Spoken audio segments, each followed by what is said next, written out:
ఇవాళ నేను ఈ వేదిక మీద నుంచి స్థానిక శాసనసభ్యులు అదేవిధంగా మిత్రుల అరికపూడి గాంధీ గారికి నేను సూచన చేస్తున్నా. ఈ విధంగా ఎవరైనా నిర్వాసితులు జరిగితే వాళ్ళు ఏవైనా నివాస స్థలం కోల్పోతే వాళ్లకు కొన్ని డబుల్ బెడ్రూమ్ ఇండ్లు నేను తీసిపెట్టినా నిజమైన అర్హులైన పేదలుంటే వాళ్లకు నివసించడానికి అవసరమైన వసతిని కల్పిద్దాము. మీరు వాటికి సంబంధించిన వివరాలు సేకరించండి.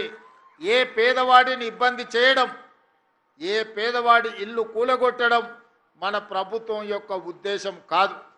కానీ బస్తీలలో కాలనీలలో మనం నివసించే ప్రాంతాలలో ఈరోజు నీళ్లు నిలిచే ప్రాంతాన్ని మనం ఆక్రమించుకుంటే, చెరువులలో మనం అక్రమ నిర్మాణాలు చేపడితే చిన్న వర్షం వచ్చినా ఆ నీళ్లు మన కాలనీలోకి మన ఇళ్లలోకి వచ్చి జీవితకాలం కష్టపడిన మన సొమ్మంతా తినడానికి బియ్యం నుంచి చదువుకున్న పిల్లల సర్టిఫికెట్లతో పాటు మన బట్టలు, మన సర్టిఫికెట్లు, మన టీవీలు, మన ఫ్రిడ్జులు, చివరికి మనం కప్పుకునే దుప్పట్ల నుంచి మంచాల వరకు నీళ్ళల్లో ఈరోజు తడిసిపోతుంది.